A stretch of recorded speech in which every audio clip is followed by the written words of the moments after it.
My name is Balogun Latif. I'm the program manager for Afro Caribbean Culture and Arts Community Center. This is the 2024 edition Black History Month. We're going to be starting with a line acknowledgement. We also have a poem rendition, followed by lecture by Professor Selina, speaking on empowering Black minds in mental health.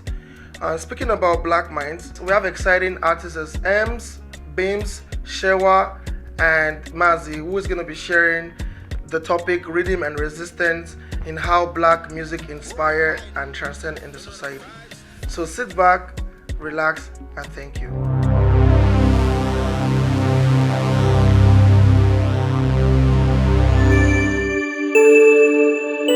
Hi beautiful people, my name is Latif Odunyemi. I'm the program leader of Afro Caribbean Culture and Arts Community Center.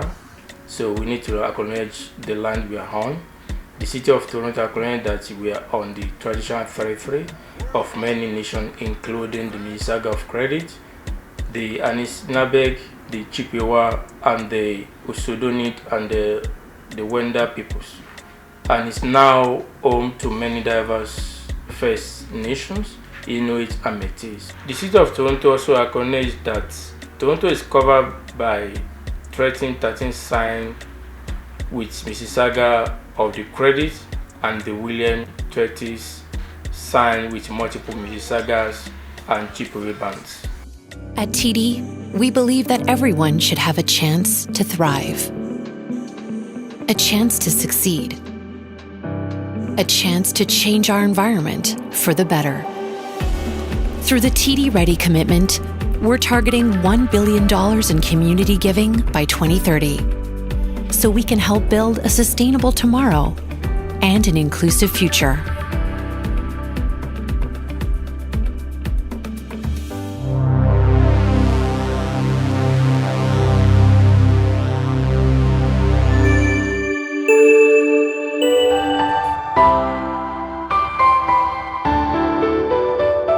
I go by the name Ichipo. For me, Black music, it's been a source of inspiration for me, whereby it's a safe place I go to express myself and tend to be myself. That's the only place I could explain myself when I'm going through something. And I have the greats out there. We have Burna Boy and Kanye. These are the two people I kind of look up to in the music industry, because I know how they started, watching the Kanye documentary on how he walked into different record label offices just to present his music, and no one really took him serious. For real, no one took him serious. But now look at him today, he believed in himself so much, and that is one of the things that gave me so much fire today.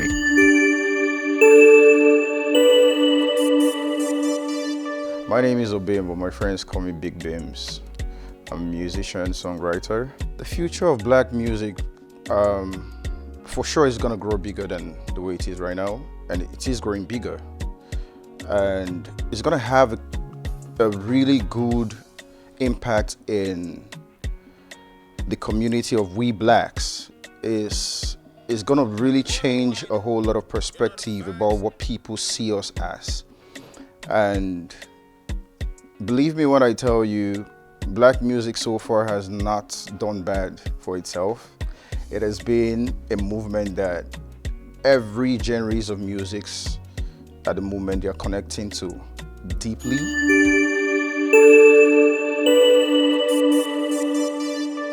My name is Mazi. I feel if you look at the start of kind of Black music going as far as back the creation of hip hop and Afrobeat, I'll start with hip hop. It's more so it wasn't generally accepted by the general public. It was just seen as a bunch of gangsters talking about drive-bys and all that, but it's more so guys talking about what it's like and how they see life from their perspective, irrespective of where they're from. And it wasn't something that was at first accepted by everybody, but it formed a community, whereas people don't want to listen to our music, we are going to listen to our music, we're going to support ourselves, and it kind of has a camaraderie with it. It got to the point where people didn't have any other choice but to kind of go with what majority of the population was listening to. And sending back to Afrobeat, way back when Fela started doing Afrobeat, It got so big where like you have them doing concerts in London, US, where people didn't even fully understand the language, but it was such an infectious sound that you had no other choice but to kind of like enjoy it, because you really could not hate that type of music.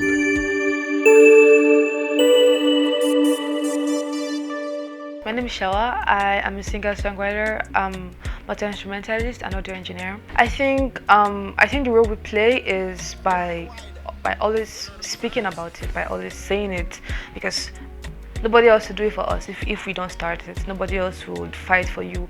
Even as a person, no one will fight for you if you don't fight for yourself.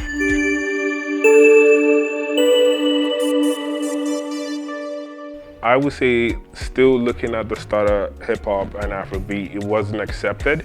I mean, artists could have just given up and left it, but it just goes to show that like if you're doing something you believe in very much, something as powerful as music, it's a tool where like if you don't use it, you're gonna lose it. It has kind of like let me know like, listen, there are gonna be obstacles up front. People are not gonna instantly accept your music, but what kind of deters you from the rest is the fact that you keep going at it over and over and over and over and over again.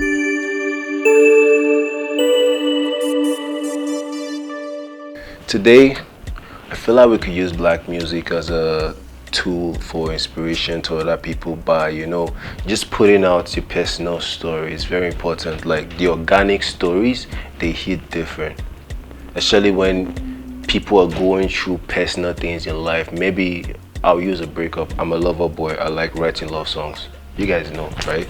And yeah, I try to connect to other people that are going through their breakfast.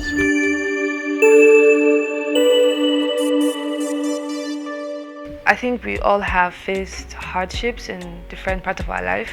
For me, it's also mostly music. So I have faced a lot of hardships. For example, you know, I got my heart broken at some point in my life, which honestly set the precedent for how I write music. And I've also had some painful experiences, and it also pushes the direction of my music. It makes it more painful than happy. And then there's a part of being a singer and also being dark-skinned. It is very hard to navigate life.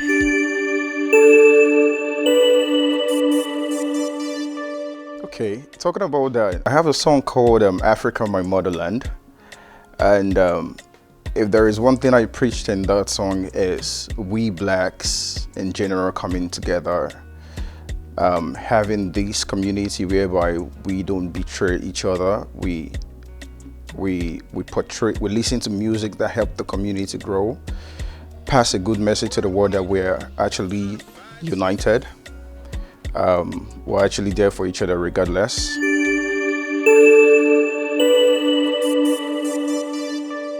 Yes, Bob Marley, Aretha Franklin, Nina Simone,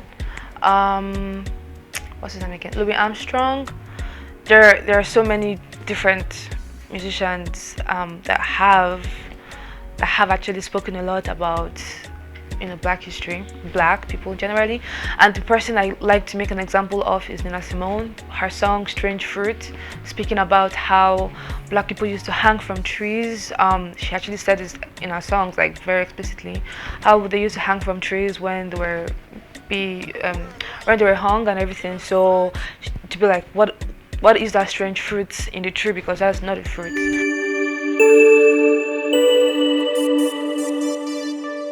I tend to balance the element of rhythm and resistance in my music, whereby, you know, I try to have good time management.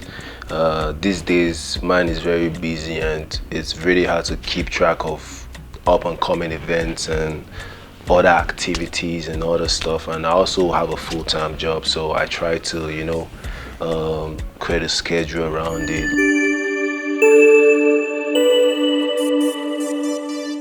Okay, rhythm and resistance. I would say that has actually brought about a lot of freedom for those who are not capable to speak up their mind. That community has actually been able to build confidence to people to be able to stand out for themselves by having a social gathering where they come together, play good music, good inspiration, good lyrical content, and good movement. So far so well. This has actually built the Black community. This has helped the love among we Blacks grow. So it has helped us so much really build a bond.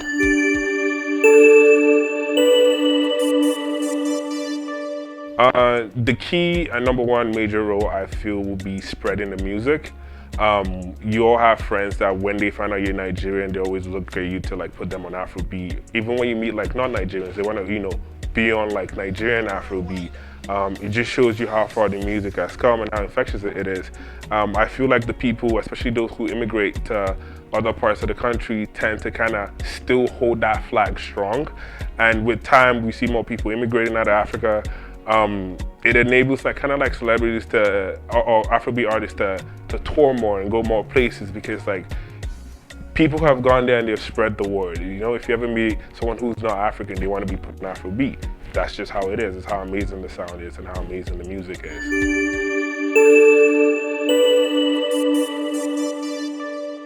The number one, I feel, problem initially you would think would be language barriers, but music is more than just art to me. I feel like music is a universal language. We all do have songs where like you might not understand the full meaning of the song, but it sounds good, the beat is nice, you just have no choice but to love it. But I feel that's the stage where Afrobeat is at this point in time.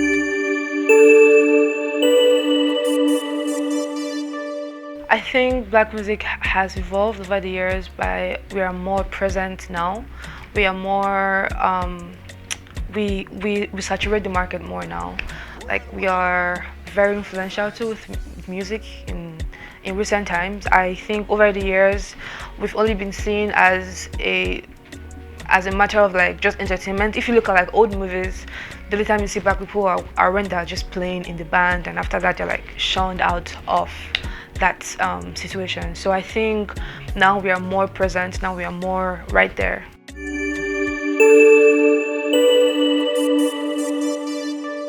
Black music has actually helped us grow to an extent that we now know how to actually have a good communication with each other, regardless of where we're from.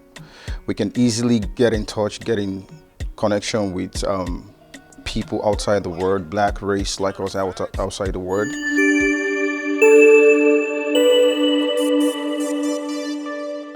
For me, I don't think I'll pick one song, because honestly, over time, I have so many songs that I've been able to connect to, and just based on different scenarios, different time, all of us don't chop breakfast once, and I go to Chris Brown for that. That's my guy. And then if I want some motivation, I want someone to lift my spirit up, I go to Burna Boy.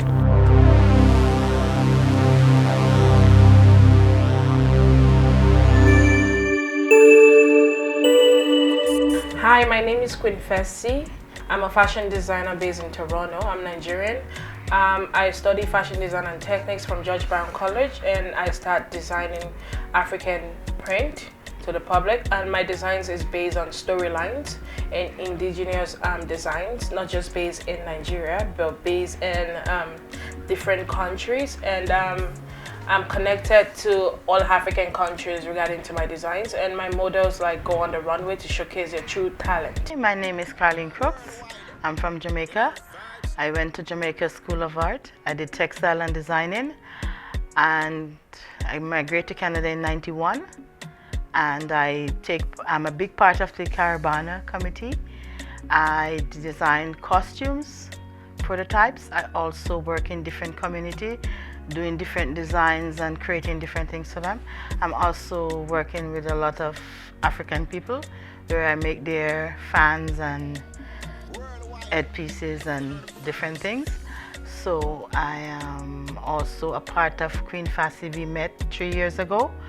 So I created the headpieces, some of the accessories and costumes out of indigenous materials.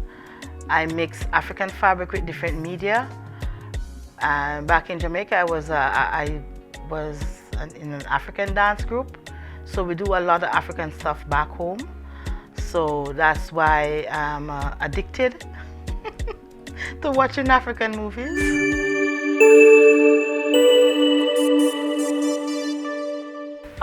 First off, I get to like speak to my models to get to know their background, their storyline, their struggle, their migration to Canada, and I channel the energy into the garment, and with my personality, because I'm a shy person regarding to videos and audio and recording and being in public, I channel those things into one garment to showcase to the public for them to see it.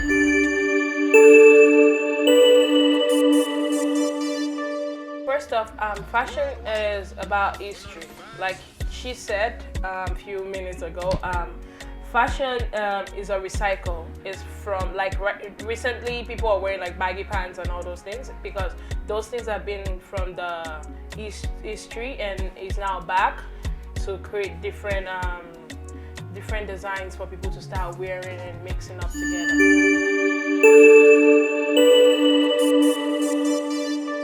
Okay, yeah, so with fashion on a whole, when you check back in history, a lot of it is repeated today, but in a different concept. We tend to think it's a new thing, but it is not.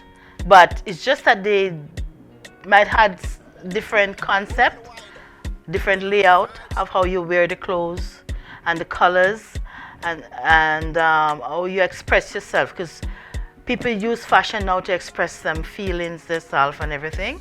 So it's a trend and it's a repeat. Yeah. It's just that it's approached differently.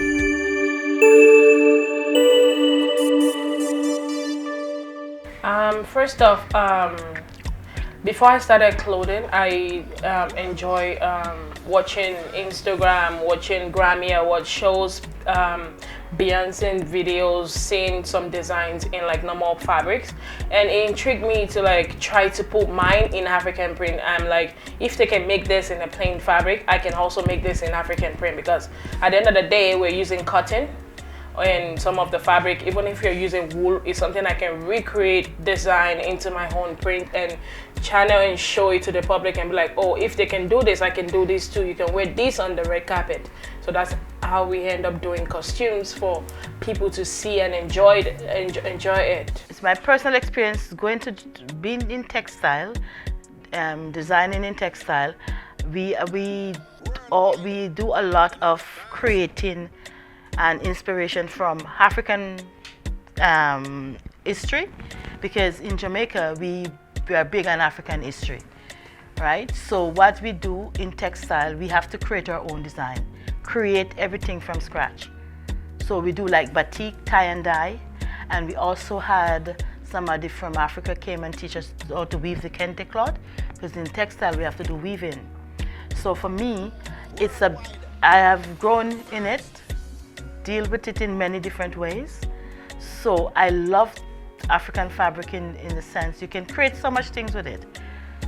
And I've created a lot of stuff with African symbols, fabric. I also just finished a course in sublimation printing, which I can design my own fabric and print it myself.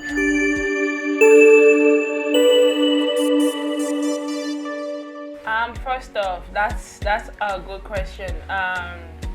Funny enough, fashion shows are like boring to me because people just go sit and just watch, and it's too boring. So I had to like switch it up and be like, oh, I wanna incorporate music. I want people to have fun. I want energy. I want the vibe in there. We're not suffering. We want to show you guys that this is a garment that is comfortable for you guys to wear and enjoy wearing them, and they have different colors to showcase them. So I believe producing those garments and making the models wear them, because it's telling their own story, and dancing and acting on the runway make people sit and like fall in love more and be like, oh, I don't have to travel back home to see this. I'm here, I can witness this and take something home to the kids and tell them, oh, I see a black designer who is good, who has this brand and is showcasing this. And we do workshop too with youth. We go to shelters to like help them and tell them this is what we are doing, this is the print we're working on, and all those things. for me, I also teach seniors how to work with different materials to create different things. I also do workshops in different areas, and I also try to educate people about accepting our own thing, building our own brand, bringing out we. Instead of we're going to spend money to pay $1,000 for another designer when we don't support our own, right? So I am big on working with cultures, different cultures, and bringing out their culture in the sense of in their clothing, in their personality, and keep that going, because African fabrics are lovely. I love the jewelry. I love everything about Africa because they be themselves. Yeah. They are strong people. I might be Jamaican, but also I have a strong belief in accepting who we are.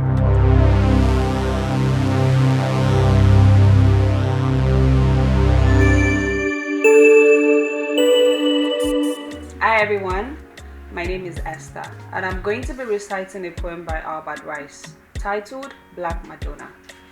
Not as the white nations know thee, O mother, by swarthy of cheek and full lips as the child races are, yet thou as she, the immaculate maid and none other, crowned in the stable at Bethlehem, hailed of the star.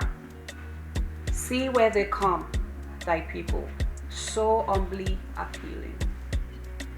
From the Asian lands where the olden fade are birth, tired, dusky hands, uplifted for thy healing. Pity them, mother, the untaught of earth. At TD, we believe that everyone should have a chance to thrive, a chance to succeed, a chance to change our environment for the better. Through the TD Ready commitment, we're targeting $1 billion in community giving by 2030, so we can help build a sustainable tomorrow and an inclusive future.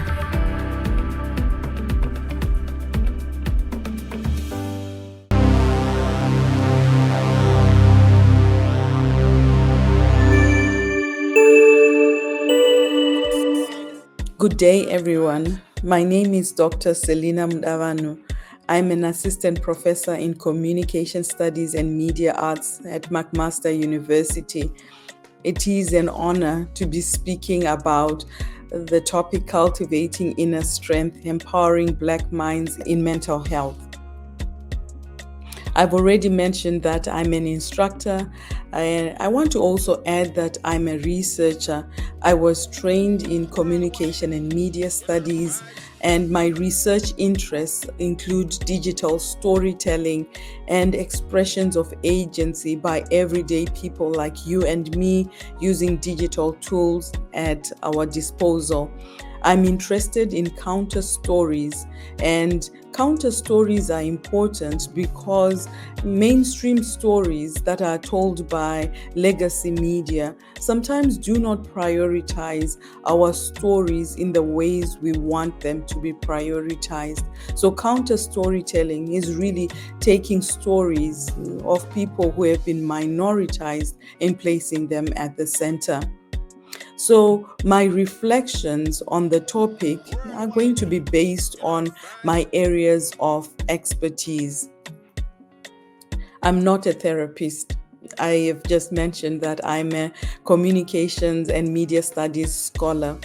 Not being a therapist, however, does not preclude me from having some pedestrian understanding of what happens in a therapist session. When somebody goes to see a therapist, there is a lot of talking that happens, and not from the therapist. I think it's the person who visits the therapist who does a lot of talking, a lot of reflecting on experiences that they have gone through. I think there are emotions that are involved, maybe some crying, some sadness. All those emotions are captured in that visit to a therapist. There's a lot of learning ways to work out one's problems.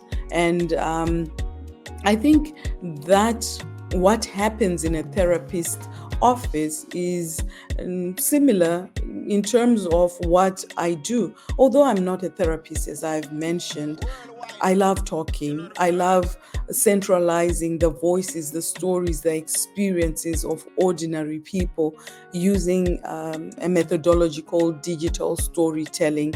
And digital storytelling, I'll define it in a moment, but at its most basic is the centralizing of ordinary people, ordinary stories, ordinary voices that are often not prioritized in mainstream media. And people are already doing digital storytelling. If you go on social media, you find out that people are already telling their own stories using technologies that they already have. The Story Center in California that came up and coined this term digital storytelling, they define digital storytelling in the following ways.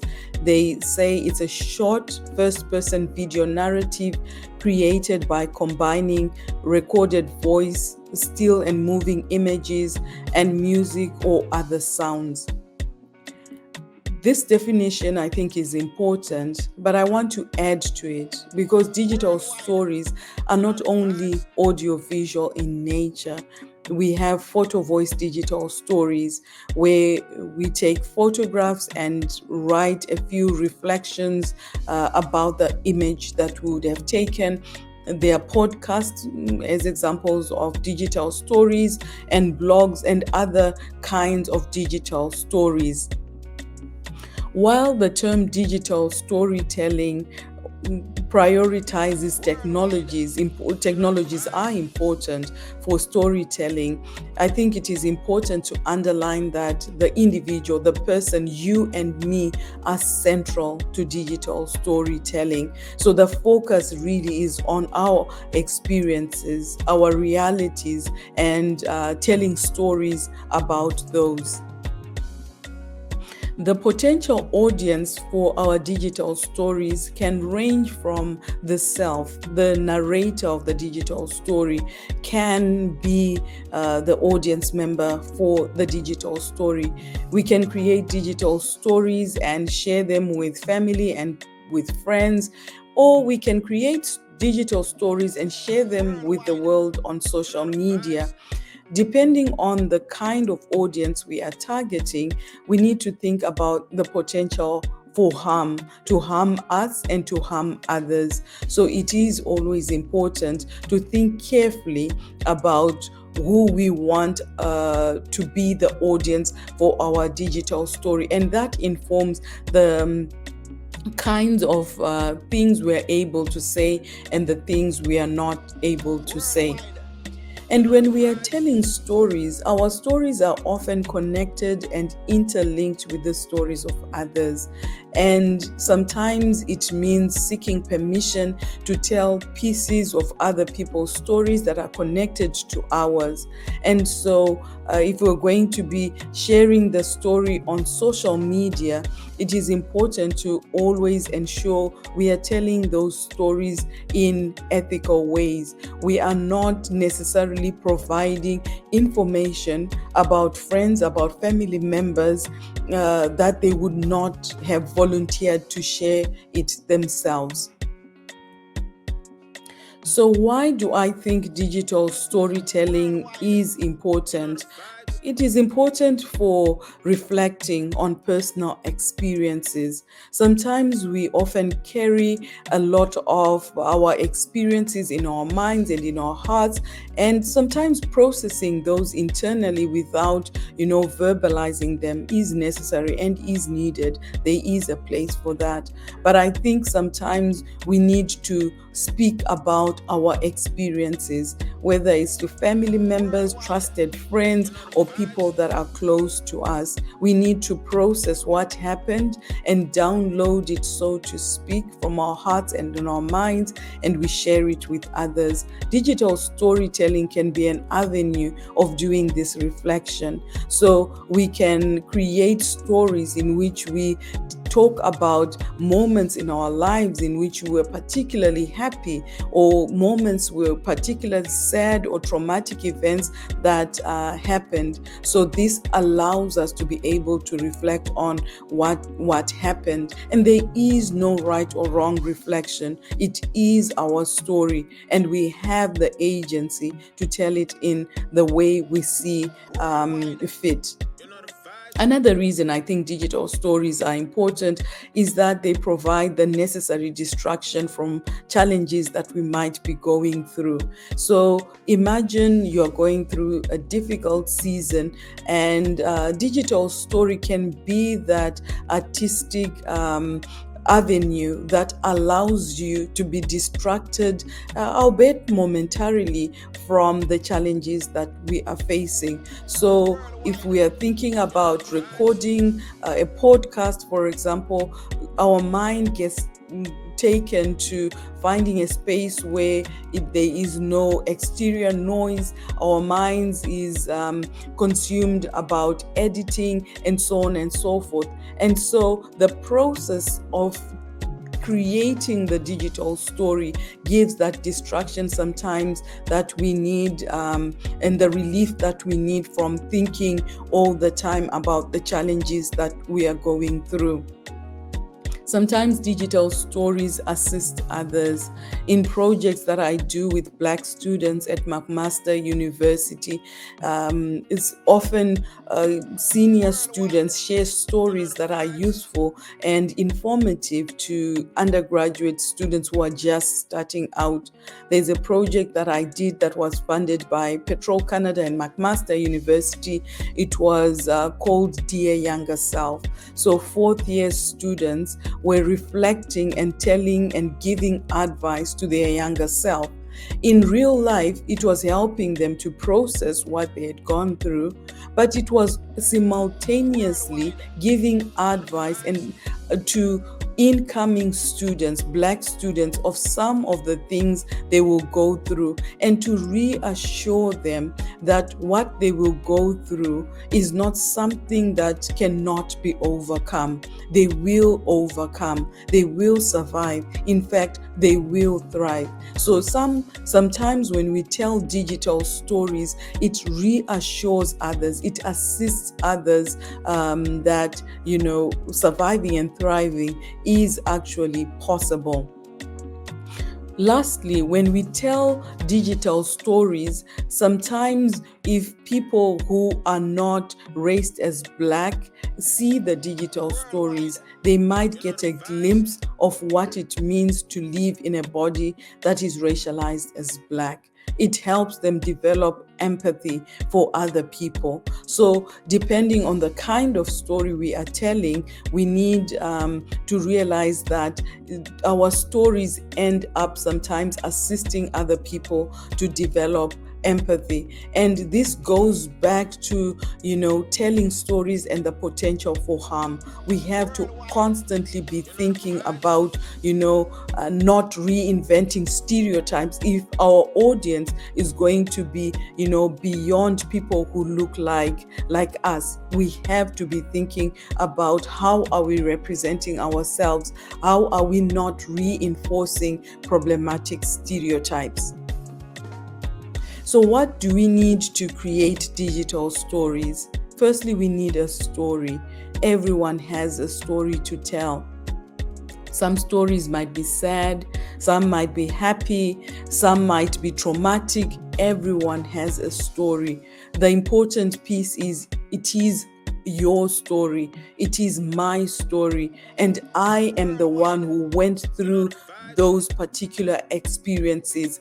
I am the expert of my own experiences and of my own story. So you do not need to be trained in communication and media studies to be able to have a story and to tell a story. We tell stories every day to one another, so we need a story. And as I've mentioned, everyone has a story. In digital storytelling, we need digital devices. Although I've mentioned at the beginning, it is not the focus, the central focus is the storyteller, the ordinary person, their voice and their experiences. But for us to create digital stories, we'll need mobile phones, our laptops, iPads that we may have, and so on and so forth. There are also open source applications that are available for us to use. So if we want to do audio editing, for example, we can use an application called Audacity. So there are applications that we do not need to spend money on to use when we are creating digital stories. They are there online. It is just a matter of finding them. And we need an audience. And as I mentioned earlier, you can be the audience for your story, or other people can be the audience for your story. Thank you so much for listening. I hope this was sufficiently interesting for you, and happy Black History Month.